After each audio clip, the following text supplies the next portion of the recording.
Welcome back to another Wednesday ride. Today was not the longest ride we've done, and due to some unforeseen audio issues, I lost all of my helmet talk. But never mind that.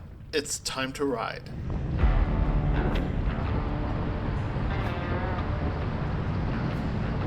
Today we're heading south to Södertälje.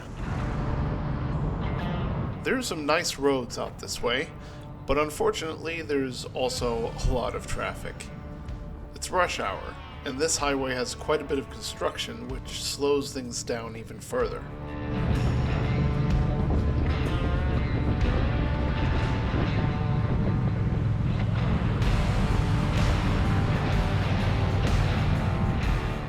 Hey, at the very least, I guess this is a little different from what you've seen in the past.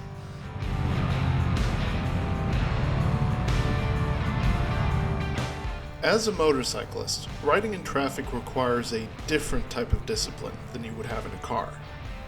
Sure, nobody wants to be in an accident, of course. But a car driver is strapped in and surrounded by a big metal cage, so all in all, you're safer. A fender bender is not the end of the world.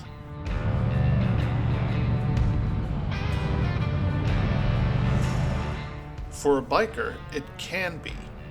Even a small accident can send you flying, so for riders, it's of utmost importance to keep that from happening. Some riders will blame almost any accident on the fact that car drivers can be inattentive and don't look before they leap. There is some truth to this, but I think it misses the point. Bikes are small and less visible to a car driver. They can easily be obscured by the A-beams in the cabin. And riders will often use their small size to their advantage to get through where a car would be stuck. This means bikes are also unpredictable and will show up in unexpected places. All of this increases the risk of ending up in an accident, and only a fool would place all of the responsibility on the driver of the car you're zipping past.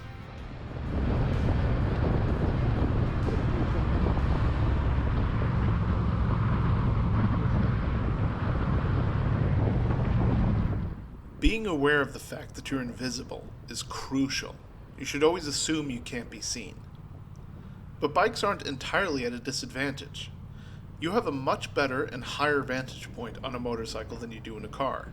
You can see over the roof of most sedans, and you have nothing obscuring your vision. Which means, if anyone has the tools to be observant, it's the rider.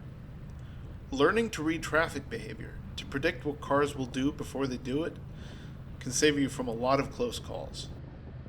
Just as an example, almost everybody will subconsciously drift towards the edge of the lane before turning on their indicator.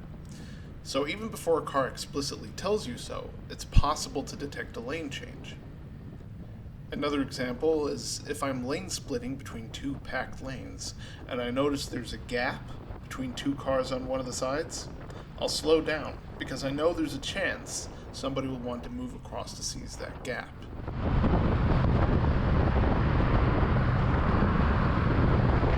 It's also a good idea to ride predictably and defensively.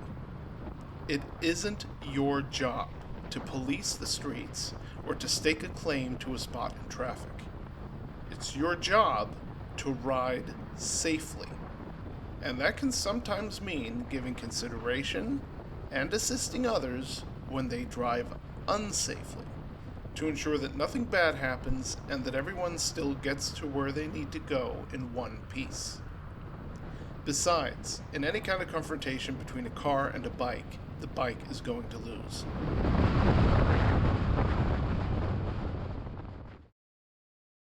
Anyway, we eventually tired of all this traffic and decided to leave the highway.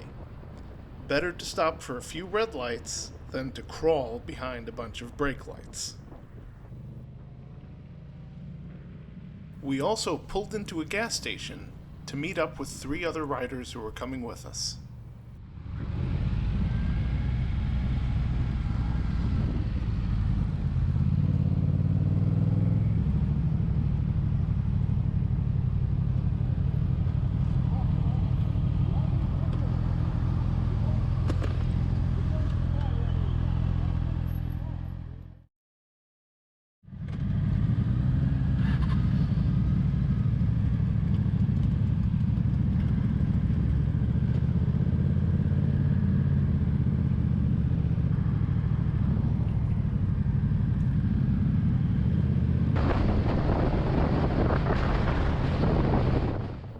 Now this is more like it.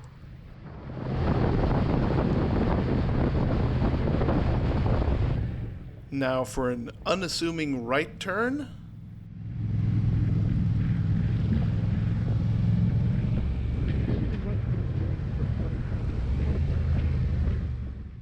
And then a left.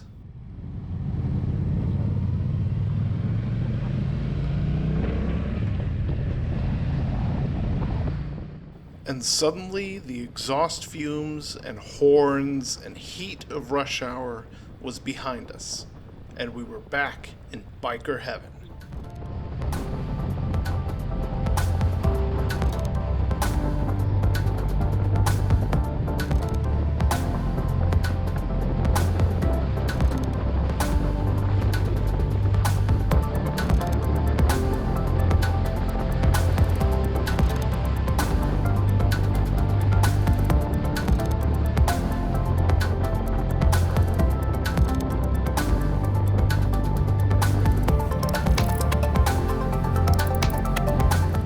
This is one of my favorite roads, and it's a showcase of Swedish countryside.